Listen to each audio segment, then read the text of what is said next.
Okay, hello everybody, and welcome to Stay Woke, episode 12. Brielle, who do we have here today?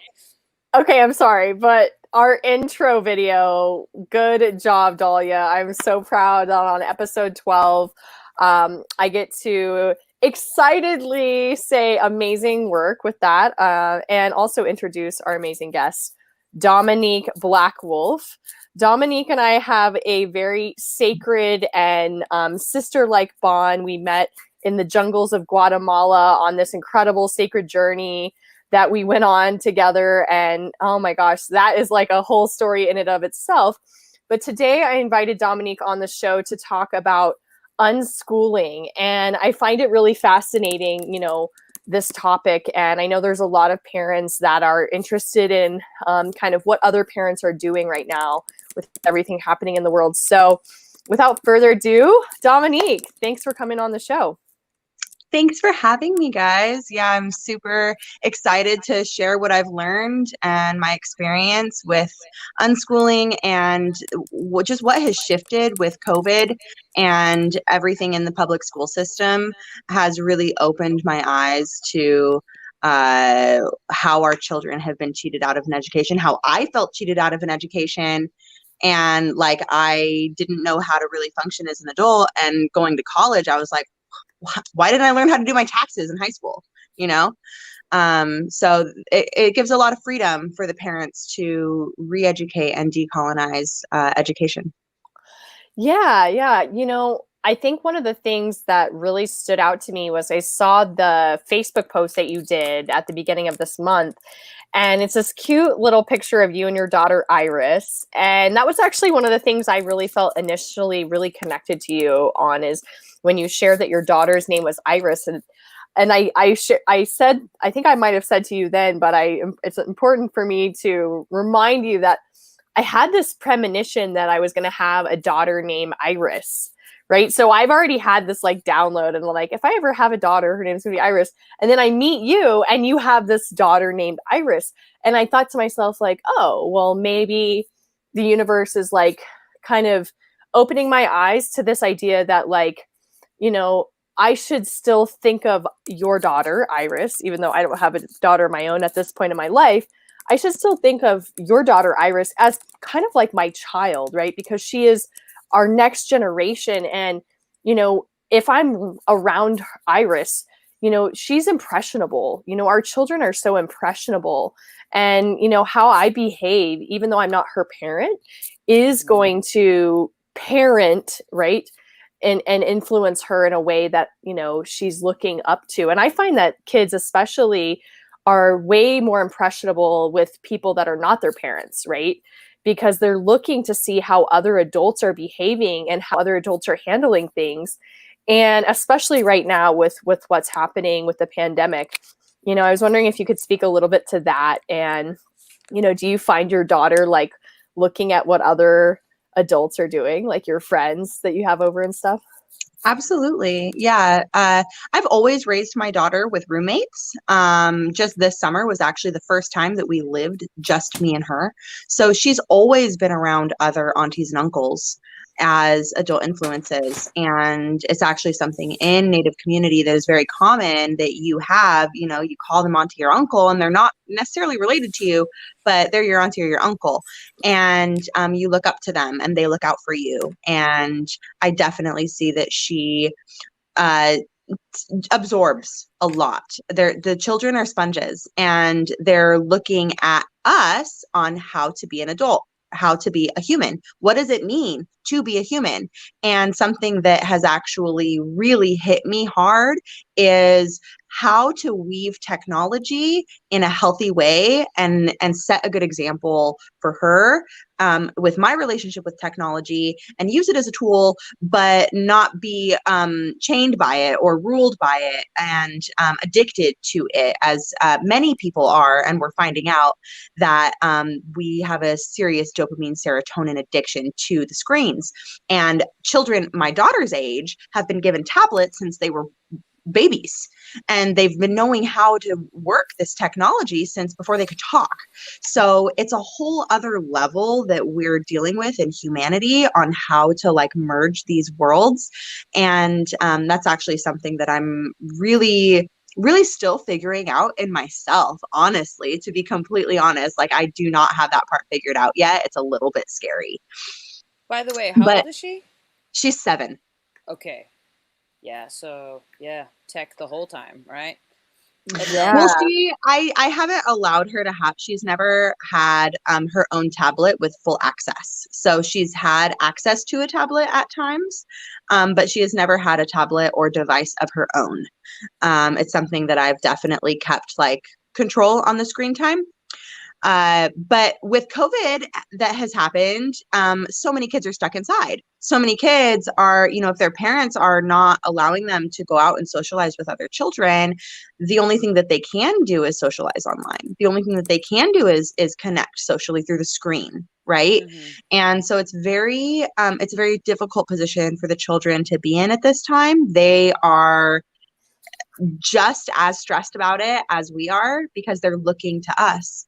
And with the Zoom school, part of what that post I think so many people could relate to is that I was watching my 7-year-old having to sit in front of a computer screen for like 3 to 5 hours a day.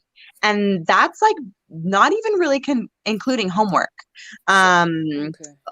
All of it was it was so much. And the teachers, bless their hearts, they are trying their hardest, and they're just wanting to help the children as well. But when the child is trying to do physical exercises inside their house in front of their screen, there's just a disconnect there. And I feel like we can supplement our children's education with technology, but when it's solely only technology, it's cheating them of having a full spectrum education. I would totally agree with that. So are they kind of like saying, okay, time to go outside, or are they kind of giving indications on how to break away, or what does that look like? No, well, I'm sure every teacher is different and has a different style. My daughter's teacher was doing a great job. I don't want to discredit her as being a bad teacher at all. It's more of the system that was in place. So each school has different times that they have their Zoom school. Most schools, I've noticed, it's 8 a.m. to 11 or 12 p.m. and then they have a lunch break. And some schools have a 30-minute lunch break. I've heard as short as 30 minutes. I've heard as long as an hour and a half. And then they have the second session of school, and it's usually from about 1 to 3 p.m. So these kids are getting anywhere from 4 to 6 hours of like solid school time. And then they get that lunch break. The kids are not allowed to eat with their camera on. And so they cannot have breakfast in front of the screen while they're just watching the screen. They have to learn how to mute themselves and how to raise their hand. There's a whole other level of social anxiety with raising your hand about questions, because then your face is on the screen for everybody to see. It's a whole other level of not wanting to speak out, not wanting to be stupid, right? Or not understanding what the teacher is saying. And another layer of isolation because they can't socialize with recess. There's no social time. They're at home. So the only social interaction they have is before class starts, and after class the teacher does allow some discussion, but it's challenging for the kids. Yeah, that just sounds really, it's interesting. Like when I hear 4 hours of Zoom meetings, I just immediately think of like my most challenging element of my work right now is all the meetings and having to listen and having to hold the space. And speaking of, just the digital space, right? I think that's important for us to note, and just so that you can kind of get an idea of like, why am I doing this, Dominique? Because it's been, we've been kind of on and off of communication over the years. We've known each other now. And one thing I noticed with this particular show Okay, in terms of like just looking at like the positive elements of coming together in a digital space and actually having an interaction like this, right? Because I do Mhm. think that uh, people who have cultivated, right, adults who have a consciousness and who have cultivated this understanding of like, here we are entering into this space together and we're kind of like in this digital council, right? And I Mhm. feel like for me, that's really what this show has become. And I didn't really understand until we started doing it. And I had been through the experience enough times to really understand that even just sitting in this digital room, right, and having a dialogue between the three of us as we're consenting and there's like an intention, we have a theme, we have like a focus, and there's a little bit of a, like there's just some ethics that are kind of unspoken but obvious. This show is not about, we're not doing participating in any kind of hate speech or bullying or anything like that. We're in a kind of digital sacred space, I would call it. And Dahlia and I actually even did in one of our episodes like a smudging, right? We were both struggling and we were like, we need to do some energy clearing work. So we've actually even participated in that kind of work. And so I say all this because I think that my point to everyone and to you is that I do think that there's a way to enter into a virtual conversation that can be really healing and a really sacred, it can be a sacred practice. Mhm. But I don't think a 4-year-old or a 7-year-old necessarily, and also the type of engagement they're having with this, what's happening with the schools is necessarily at that level, or could be possibly expected to be at that level, you know, now, right? Especially when it's all been kind of thrown and slapped on everyone due to this sudden pandemic. It's not like the kids were trained and they've been working their way up to this and now it's this. It's like, oh, All of a sudden. and so in a way it feels like a punishment to the kids. And I feel like there's something to that. But more so than any of this, right? This show is a wellness show. And so I really feel like part of what was really inspiring for me listening to your story and sitting here in sacred space was hearing what you were doing with your child. So I'd love to hear a little bit more about what you have been doing. What Mhm. are the positive things that you are doing that you think are actually better than what she was doing before, and you think that actually are ultimately going to make your kid, because I'm not just about unschooling, I'm about unschooling to make your kid a superhero, basically. So Totally. share a little about that, because I think you're a superhero, by the way. Thank and you. and I can Thank only you. imagine your child is superhero in training here. So We're all superheroes. We're all yes. learning what our superhero power is. And that's what childhood is about.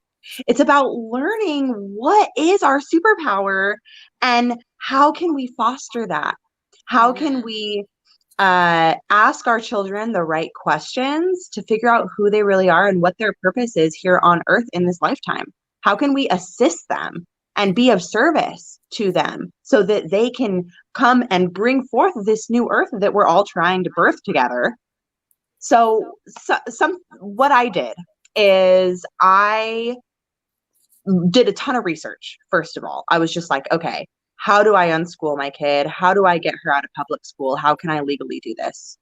And it's actually a lot easier than I anticipated in the state of California. Okay. I can rest a lot of parents assured that the deadline to pull your child out of school is October 10th. October 1st, tomorrow, is actually the beginning of your application to become your own private school, essentially, is what you're doing. In the state of California, you're registering as your own private school and with your children as the attendees. And all you have to do is is to keep track of attendance. It's essentially, that's about all you have to do, and immunizations and a few other things, but you don't have to do any progress reports or anything. So the first thing that I did was I asked my daughter, what do you want to learn about? What do you want to learn about today? And she asked me, I want to learn about zebras. Why do zebras have stripes? Okay, let's figure it out. Why do zebras have stripes? Teaching her how to research. Why do zebras have stripes? Let's watch some videos together. Let's use this technology to our advantage. And then write an essay about it. And then she drew a picture of a zebra. And so she's practicing her penmanship, she's practicing her spelling, she's practicing all of the things that she would be practicing in school anyways with these monotonous worksheet exercises, which sometimes those are good. We have workbooks. We use those. But having her creatively find information from a video and be able to record that down herself is a skill that they usually don't teach kids until they're like in 4th or 5th grade. And she's in 2nd grade. So inviting her to, okay, well, if you're curious about this thing, let's take it further. We went and did nature walks, and we take little clippings of plants, and we ask plants if we can harvest them and give them offerings. I teach her how to give tobacco to the plants when we harvest them. I teach her how to sing songs to the different plants, and that's my culture, and that's something that I feel like needs to be shared with her. And just how to walk on the earth in a sacred way. What do these plants do? What are their Latin names? How does this plant connect with this plant? I gave her a whole lesson on the mycelial mat, and her little brain understood it. She now knows what the mycelial mat is, how it does, and how that Why don't you fungus. tell us? Because we don't know. Yeah. Well, and I had to speak to this. Like, I think it's really interesting because I feel like what's interesting that I'm noticing is the depth of the information that these kids have access to at so much of an earlier age. But I do remember doing a project when I was in kindergarten on a giraffe, right? And it's like one of my earliest memories of learning is this giraffe project. And so I really do identify with this zebra, this zebra story, because I'm like such an animal lover and such a, animal medicine, I'm really into animal medicine. And I'm not Native American, but that's a very Native American kind of lineage thing to study animals and to practice the stewardship of earth. It's not just about, how to grow a plant, but like really how to be in harmony and with nature. And it sounds like that's what you're teaching her. And I'm like clapping over here, like, yeah, she's doing it. Can I debunk something right now, though? Yeah. Honoring animals and honoring the earth is not exclusive to Native Americans. It is all people, all nations, all creeds. There is no separation. It is the original teaching from all of our ancestors. We just have to go further back in the record to find it. Thank you for that, because I truly do believe that. And I also think more than just Native American people, many people, if not most people, that I think are, tuning in. I mean, think about with all the fires we're having right now, like animals are losing their homes. Like if you're alive and you have a conscience and you're not thinking about what's happening with these animals and where are they going and how are they surviving, like we're all here together. And you're right, there is no separation. When those little baby koalas are, and sloths are struggling, we're struggling too, and so how do we navigate and how do we What was it that wait, I'm sorry to interrupt. What was it that Divad said last week about if every person, he did a statistic and I think he broke it down, but it's like if he said the 5 seed thing. Oh my gosh, I knew this was going to come up this episode too. So our last guest last week, we talked about how if everybody planted 5 seeds a day, how we would have for a month, how we would have like something like 300 billion, new plants. And I went, wow, like 5 seeds a day. That doesn't sound like an insurmountable task. That sounds like something you could teach a 5-year-old or a 7-year-old or a 14-year-old to do. Yeah. I think I could even commit to planting 5 seeds a day, but it's like, okay, where are these seeds going? And what are the plants and how am I going to care for the plants? And so that's really where I see there being like, I have a question. So is there a community of mothers that are doing the unschooling, and because I can't think of like how much pressure that is by yourself. It is, and I can't do it by myself, and I Yeah. wouldn't sign up for it if I was doing it by myself. There's Got it. Okay. absolutely communities. I am actually nomadic at this point until for about another month. So I'm going to different places and I'm landing in Hawaii. So I know that in Hawaii there is a community there. There are other mothers there that I have been in discussion with and dialogue with about unschooling our kids together, and really trusting in creator that those children and families, we will find each other. I highly encourage anybody that is considering this to look for support, whether it's through friends. My roommate used to give Iris cooking classes, and she's a professional chef, actually trained me to be a chef as well. And we were doing cooking classes with Iris, and it was beautiful. My boyfriend is a botanist, and so he teaches her about the plants and how they work together, and how to combine them, and all the Latin he gets into it. So we all have our strengths, right? And it takes a village, and it that is always going to be true. I really encourage people to look at, there's also using our resources with technology. So there are online programs that you can enroll your children into. I had Iris taking an herbalist class. So she learned herbalism for kids. And we made a little tincture together, and we made a little salve together. And it was a really simple thing. And it's stuff that I already know how to do. But because it was a container with somebody else, it was easier for her to receive that information. So Mm, sometimes the children really do need as well. It gets frustrating as a parent because you're trying to teach them and they're like, no, I'm not going to listen to you. You don't know what you're talking about. And they have this like idea in their head that you don't know what you're talking about, and they want credibility from some other random person. And that's fine. We can still mm-hmm. find that. I actually have a really exciting news to share with you guys that I haven't shared with anybody yet, except Ooh, a tell couple us. people. So I have been brought onto a team called the Fireside Learning Academy.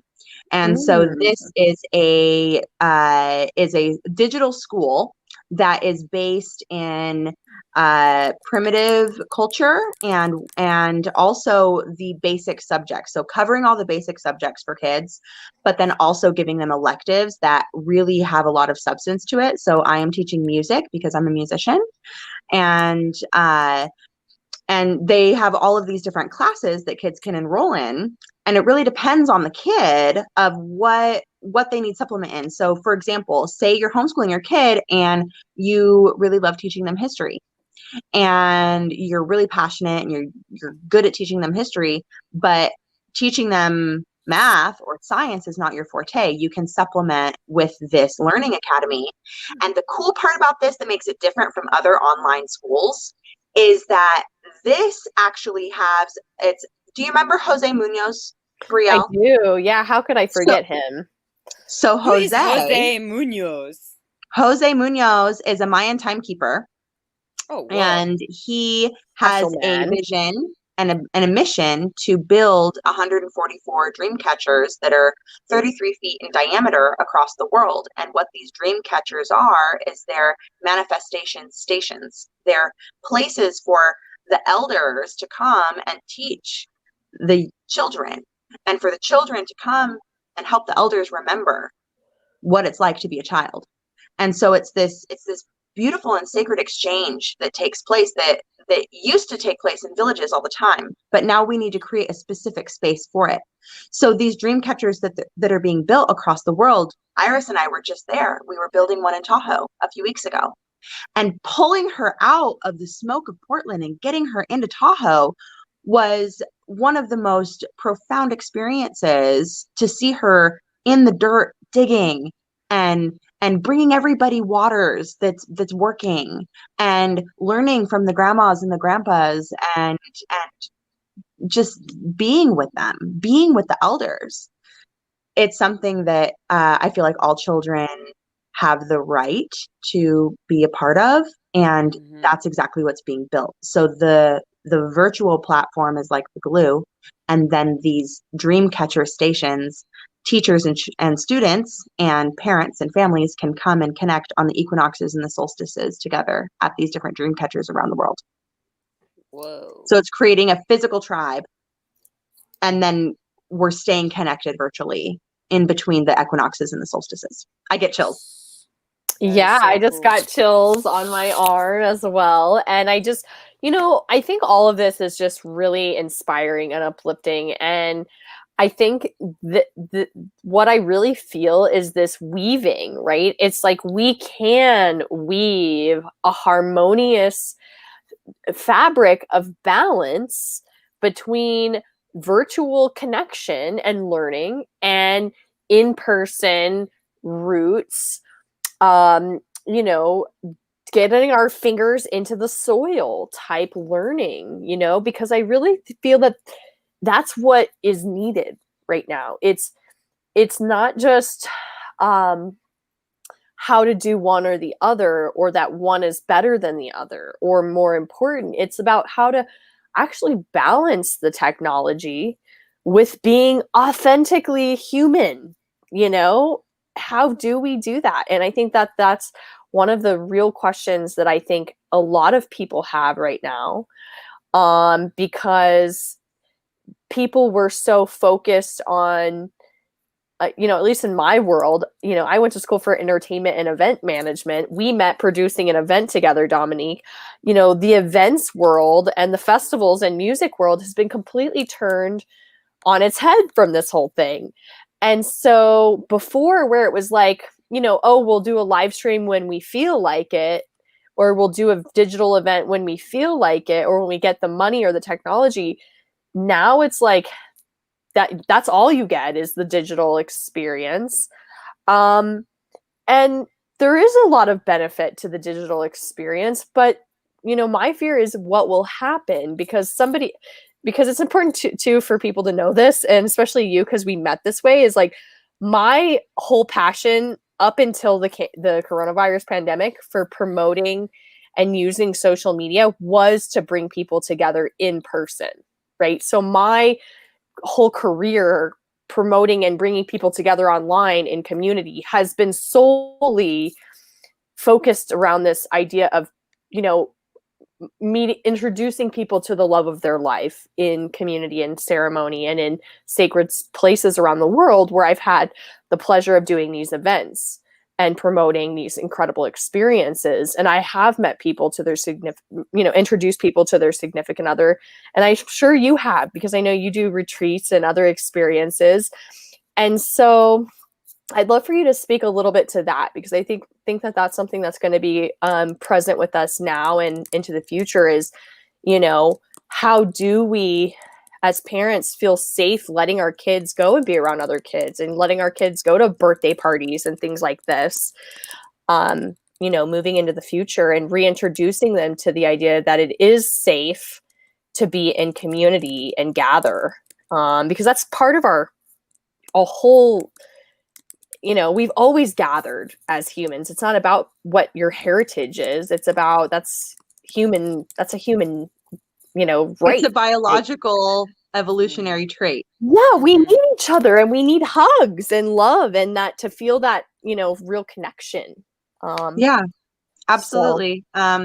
Well, I think that each parent has their own perspective on socialization with other children, depending on that specific family's health concerns or needs. So if your child, one of your children, your mother that lives with you, or anybody in your immediate household, it has a predisposition for a health predisposition that puts them at risk if they contract COVID, then 100%, 6 feet, masks, make sure that you take the precautions. At the events that I've been going to, it's kind of like going back in time, and there is no fear. and we are together again and hugging each other. And you're not hugging every single person there, but you're sitting around a fire together and you're praying at sunrise and you're singing songs. And when you can step outside of the fear, I feel like there's a magic that takes place that that is irreplaceable and priceless. So I respect people that feel like they need to take those precautions because of loved ones. And I welcome them into the event to take your precautions. I do sound journeys and women's circles. And if in the couple in-person events that I've done, I allow people to wear masks and socially distance. If they want to attend the event, they have the right to, and to do it safely. And there's a space for that. But for those of us that have a really strong immune system and are healthy individuals that are eating our superfoods, that are making sure that we're taking good care of our bodies and exercising and getting fresh air and clean water, those of us that are in that way, we have a responsibility to build up the children, because the children are not very at risk unless they have a predisposition. So the children are getting more of a psychological brunt at the end of the day of this whole pandemic, because they've been cheated out of their school experience. They don't get recess anymore. Can you imagine being 8 years old and not getting recess? I'd be pissed. Totally. Not getting to see your friends every day. So totally. I love this. Yeah. I think that those events are really powerful and really necessary. And that's why I really believe in this school is coming together on the equinoxes and the solstices. It also brings it back. Fireside Academy? Yes. I believe that's the website. Okay. Thank you so much for sharing about this new endeavor that you're taking on. I know that's I do a lot of projects and side things and participation, and I just know how much love goes into, what the kind of work is that you do, right? And I don't know what you're doing with these guys exactly yet, but I just know I know your work, right? From working with you, and I just know how much energy and heart and so much goes into everything. So I can't wait to see kind of where that goes. And I also can't just wait to see kind of, how little Iris does, and how she evolves as a mystical being, because we could look at what's happening right now as a challenge, sure, but you could also look at it as an opportunity, right? And I think that that's what I really felt from your posts, and just from hearing what you're sharing now, is I do feel like this is an opportunity for parents to not be brainwashed into thinking there's only one way, and also to take control. Like, don't, it's like this, are you in the driver's seat of your own life and your child's life, or are you letting the events that are unfolding on the planet shape and kind of, influence you in a way that may or may not be positive? I don't, it's not about that. It's just about kind of taking, I think, really, I feel like right now is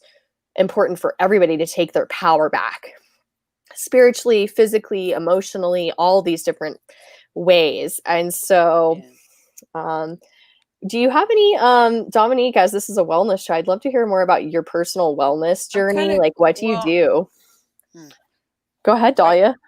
I guess I'm curious on, and I've been thinking about it like for a couple minutes already, but I was just like, so how did she transition with COVID? I haven't been around a 7-year-old that had to deal with the mask. It's like, is everybody like, like now in the circles, is she wearing it? Is she kind of like refusing to wear it? Or how is she kind of dealing with it in general? Yeah. My daughter is not afraid of COVID. She knows that if she eats her vegetables and she drinks her water and she takes her vitamins, that she's protected, right? We use teas, we use herbs, all that great stuff. She loves her mask because it's a fashion statement. more Mm-hmm. than anything, which is fine. It's got Yeah. unicorns on it. It's adorable.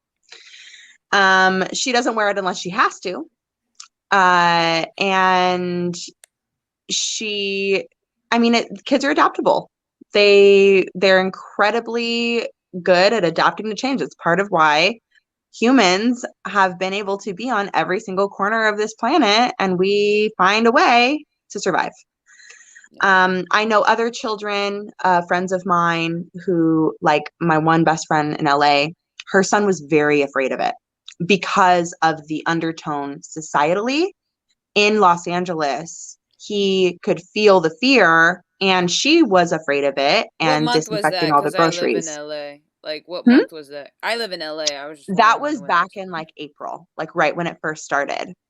Well, because they And put out the alerts. That was freaky. So that was, I don't know if that was happening with you guys, but then they would just like send out alert like, "Oh, you got to be in by 6."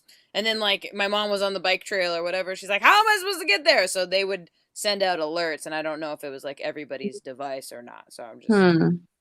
yeah, sorry. Keep going. Yeah, I'm not sure about that, but I know that I live, or I was living out in Ojai, in Ventura County, and we were Mhm. at the river every day if we could. When the beaches were closed, we went to the river, and we were just in nature as much as possible. And this was when it was still school, but the schools last year, we only had a Zoom call once a week.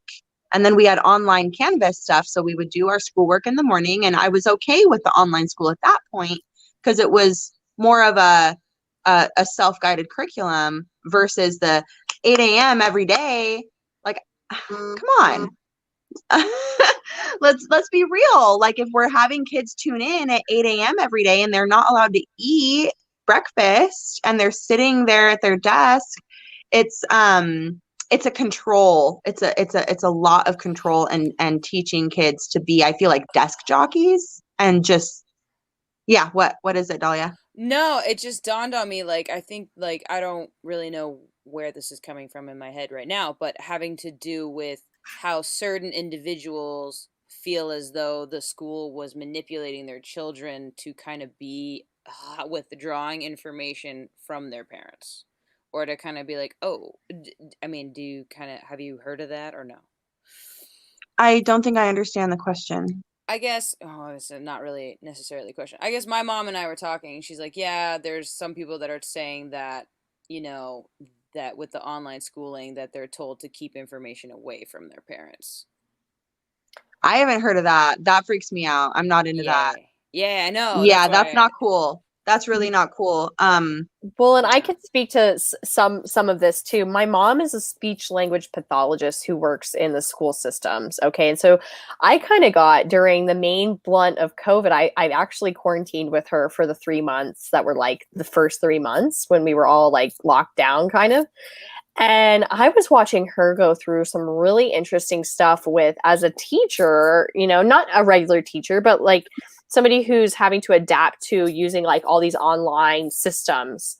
And it was horrible. Honestly, I'm just going to tell you guys straight up for her on that end, because what would happen was, she'd spend all night trying to learn the system of not just how to, present the material and work with the students, but also how to do all this record keeping and tracking and, trying to, keep your tally of who showed up on the Zoom, on the meeting. And what was happening was, half the kids couldn't figure out how to work the technology. This particular program, the kids were provided like a tablet to do the meetings. And half the kids like couldn't figure out how to use the tablet or didn't have internet at home. Like, inner city kids, right? Imagine growing up in a poor area. Your school may provide you with the tablet if you're in a place where that's what's needing to happen. But what if your parents are so poor that they can't afford internet? What if you don't have internet access at your home? So this brings up in a whole nother thing we haven't even gotten to. We've really been in our own little world, but I think this is kind of what's interesting about this topic is that once you get into like, okay, think about people in countries and not just countries, communities throughout the United States. Not, yeah, it's a global pandemic, but here in the United States, right, there are people all over who can't afford internet access, and what are they doing and what are their children doing? Mm. And then like, okay, so the kids that are showing up, like how can you, as she's a speech pathologist, right? She's trying to look at people's mouths and how they articulate, Oh. and how their tongue's doing different. She's trying to look through a computer screen at a kid. Maybe they've opened up Zoom, but they're, who knows if they're like doing this or like, they might be doing something silly. And she may not actually be able to even do her job by looking at what she needs to look at to make a recommendation on, can you say your R like this, or, and so she, this is one kind of insight on the other side of the coin story that I think plays into this. But I just wanted to even just hold space for a minute, just sending loving energy to all those who are not just alone and isolated right now, but who are alone and isolated and don't have a way to connect. And just like holding that love for those that are wishing to connect, and holding that hope and that prayer that they will find a way to connect, whether it be virtually or in some other way, with people or plants or animals. Just sending some full moon love. Yeah, thank you. Oh, Atakayasen, thank you. Yeah, there's so much happening, and so much happening in the world, and it just feels good to talk. Absolutely. I have a point that I would like to touch on with the school system that has been in place since really the 50s, and how that model has become outdated for years now. And just wanted to speak to the public school system that got put in place originally was put in place in a war era where they were training children to be factory workers, where they had the bell schedule so that it trains the kids to get used to what it's going to be like when they're working the lines at work. And a lot of times as a kid, I felt like I was a herd. I felt like I was a cow or something, like going to the cafeteria and going to get the food and getting the thing on my plate. And so now what's happening as our world is digitalizing, I felt very protective of my daughter, that she was being indoctrinated to being a virtual assistant, that they're training these kids to work from home, to focus onto the screen, and not a lot of supplemental, and how can they, right? The public schools, they're doing the best they can, but I really feel like there's a huge shift happening right now with the kids they're like the screen generation, and then there's the kids that are the whose parents are Waldorfing them, or and most of the tech execs are the ones that are pulling their kids out of technology, and then have it in moderation. So I think there is a blend that's able to be there. And back when we were backstage, right, girls, before we went on air, we were talking about the Orange Shirt Day. And I just want to bring that up real quick as well, because I think it's really valid and really important. So today, I'm not wearing an orange shirt. I don't even have an orange shirt. But me either. Oh man. But it's Orange Shirt Day. And so what does that mean? So Orange Shirt Day is a recognition of the boarding schools that existed in the early 1900s and late 1800s. And so these boarding schools are not like a rich, fancy private school that you send your daughter to go learn how to ride a horse. These boarding schools were mandatory and put on Native American reservations specifically. And it was a way of taking children from their culture and their parents and essentially stripping them, very similar to the Holocaust, shaving their heads, shaving their hair, taking away their clothes, giving them these orange suits to wear to go to school in like a freaking prisoner, okay? And going to school and being told that you were going to get, your mouth washed out with soap or your ear cut off if you spoke your native tongue. And if you tried sneaking away, they kill you. They try to go back to your house and they kill you. It was serious. And so it was a way to instill fear in that generation of our own culture and Native American tribes. And so my great grandmother was part of this boarding school. And she ended up marrying an Italian man in order to be safe, right? Wow. To dilute the bloodline and take away the last name and take away all these things so that her children, never teaching her language to her children, not teaching them how to weave the baskets or any of those things, because if they got caught, they could die.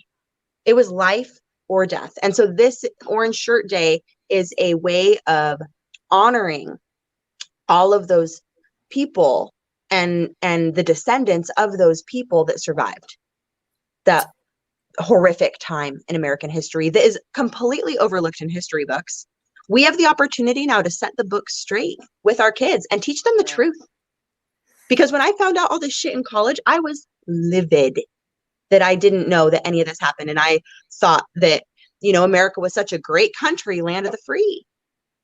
It's time for the shadows to come out of the closet and learn the truth so that we can create a better tomorrow. And I really appreciate that. And I think that that's really why I like this show too. I think it's a format for sacred container and conversation and for people to speak their truth, and the truth of their heart at that time, and that's the thing about truth, is that it's an ever evolving timeline. Right. And so thank you so much for being vulnerable and for, being willing to speak out about these topics, because this is, it takes, I believe, a woman in her power to really, to step into that knowingness that we can make a change, even just by sharing what we're doing, in our own lives. And I do truly believe that the best way to change the world is to work on yourself, and your personal and family, personal development and family development with your kids is like number one. And I personally think that this time has given us more time. It seems like, there is like people are coming. My mom threw out some crazy statistic. She said something like 52% of kids in the US ages 18 to 28 or something like this are living with their parents, right? So what does that staggering statistic mean? It means that like kids my age, I'm 20, I just turned 28. Kids my age and, in their like, they're out of high school, but they're not quite, 30. Yet we are in this kind of vulnerable group where some of us haven't quite figured out what we're, going to do with the rest of our lives, right? Maybe we haven't fully found our sacred path and our like soul purpose in life. And I think that that's okay. I think that's part of being in that age range of being like in your 20s, right? You kind of figure it out. Who am I? What am I here to do? And what are my gifts and what are my talents and skills? Not everybody is a professional basketball player and, goes pro. And like, I think there's a lot of super successful young people that, don't have that experience. But for a lot of us, we're figuring it out still, and everybody knows I changed my major 5 times before I graduated with my degree after 10 years, and they've been in. And so this is a very common thing. And so I just wanted to speak to like not just the children, but like the inner child, right? Those of us who are still young, but we're maybe not multimillionaires, and maybe we're not even professionals or experts at things that we're good at. Yeah. Maybe we're at the point where we could coach, but we're not a master teacher, right? Mm-hmm. How do we get along in this time, right? And that's where this whole point of like a lot of us are back at home living with our parents because there's we're figuring it out. Well, that and the whole foundation of whatever was is being shaken up underneath. You know what I mean? Like, okay, retreat. Okay, troops, come back. But I We think this don't know also, what's happening out there. You yeah, know what I mean? but I also think like okay, so there's the one thing on like the safety and security, but I think also like think about how we used to be 100 years ago, 150 years ago. People lived in tribes and in communities and in Yeah. small, and in people lived in community. And this is how we were able to survive these challenging times where Mm-hmm. there might have been drought or famine. Like we had to like work together, and different people went to go fetch the water from 5 miles away on different days of the week so that the old ladies of the elders who couldn't walk that far anymore because they did it for the first 50 years of their life. These are things that but right now that's not, imagine being an older woman. Like the other day at Costco, this old lady asked my boyfriend to help her put her water bottles into her car. And I was like, oh, that's the cutest thing, But like we need each other. It just reminded me like we need each other. Like we need to not be separating and just on the screen. We need community and to support each other. So So how has it changed her in ways that you see? And I don't know if they're micro or major. What was that question for me? Yeah. How Sorry. has what changed her homeschooling her? Yeah. I feel like she has more freedom and curiosity now. I feel like she will ask. She's always been a curious child, but I mean, I pulled her out of the Zoom school after it was not even a week of school. I think it was like we were on week 2, and So it's been like 4 or 5 months already.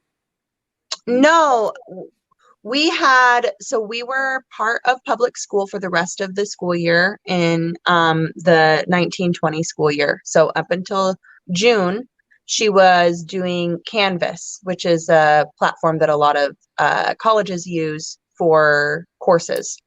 And that was working fine. She was able to have tutoring sessions with her teacher, and it was great.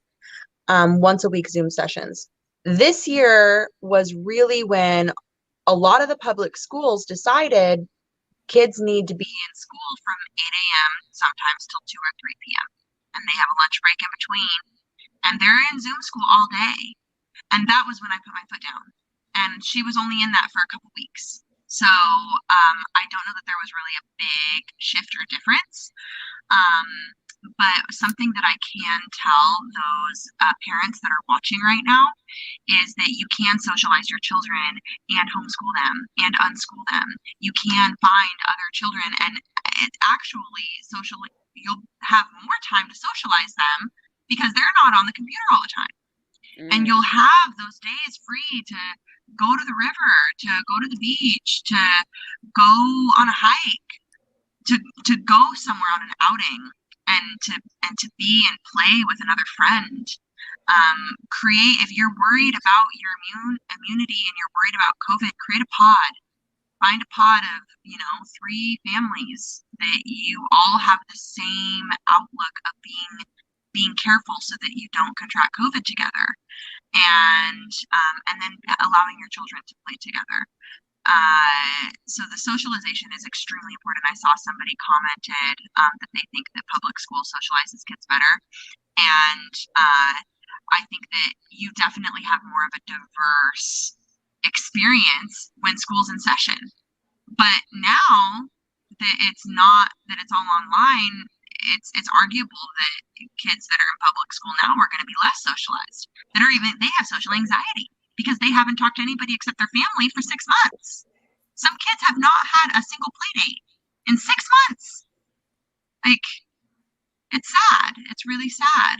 And I really I think that my daughter she's done great. She manifests, we've been traveling, she manifests a friend that's exactly her age, almost every single city we've been in. And she's a manifester like that. That's just kind of how she is, you know? But I really, something I want to hit home is that it's not that hard. You don't have to put so much pressure on yourself as long as you're offering them. I believe it's 180 days of instruction a year. That is the same as public school offers. And so as long as you're offering 180, it's either 160 or 180, I can't remember off the top of my head right now, but you stay within that limit, and you keep record on I have a little calendar, and I just mark, we did school today. And it doesn't have to be Monday through Friday. You can have a weekend trip where you're going out to the mountain and you're learning about how the leaves fall and why the leaves turn colors, and you're getting an ecology lesson. Sports, physical activity, that's also school. So there's so many subjects that we can teach them, and it doesn't have to be in the box of the main subjects. Those subjects need to get covered, absolutely. And usually when you ask your kid the questions of what they're interested in, it's going to come down to one of those major subjects anyways. Got it. You just got to take it down to the root. Does that make sense? Yeah, absolutely. Well, man, that was a jam-packed, man, there's a lot going on in my head. I'm all like, leave them in the foundation, take them out of the foundation, make them question life together as one.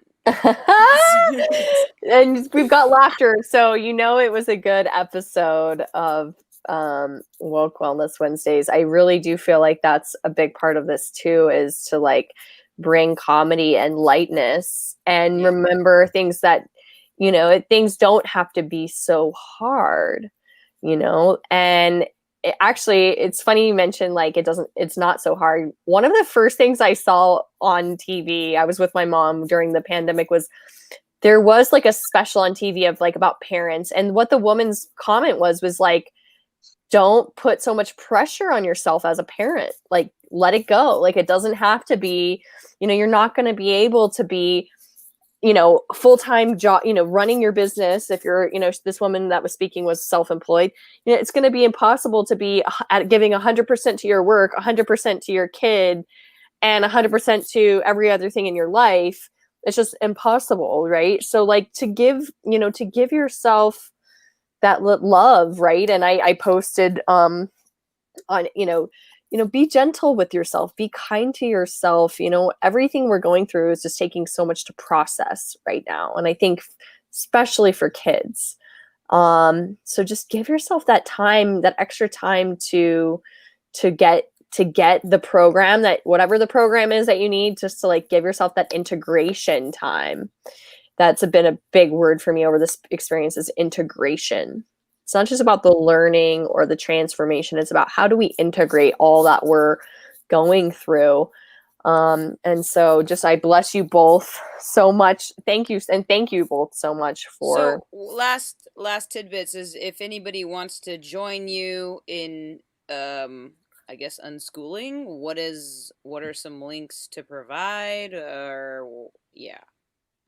Well, I don't have a specific group other than the Fireside Learning Academy that I just got really brought into today, actually. So it just happened today. I mean, I've been talking to them for a couple weeks about it, but today was kind of like the official thing. So that enrollment is opening for that tomorrow, and it's a sliding scale. So tuition, there is a monthly tuition, but they're also looking for instructors. So if anybody wants to be involved with that, then I would highly recommend to get onto the website and talk to either Jose or oh my gosh, I can't remember her name right now. I was just talking to her too. The CEO and founder, she's on there, and there's tons of resources on YouTube I can't like recommend that enough. Other moms, if you're not in California, I highly recommend that you do your research on what are the qualifications, because some states require more progress reports and testing, and California is one that does not. So if you can get an address in California and residency in California, you don't have to provide any testing, you don't have to do any state testing, none of that. You teach your child what you feel like your child needs to know. And for better or for worse, I mean, some people might not teach their children much, but it's a flexibility in the state based on religion that you can teach them whatever you want. So do your research, and you can do it. It's totally within your means. Yes, exactly. Okay. Thank you very, very much, Domanique Blackwolf. Thank you for educating us both on the Native American culture, the significance of today, and the orange t-shirt, as well as the community and the lifestyle that you're building for your child. Is really inspiring. So I hope you can send this recap to others, and yeah, may the waves Thank forever be you in your so favor. much for joining us, Dominique. I wish you all the best, and little Iris all the best. And I hope to see you all next week for Woke Wellness Wednesdays. Yeah. Bless. Thank you so much for having me, ladies. God Blessings. bless. Ciao. Bye.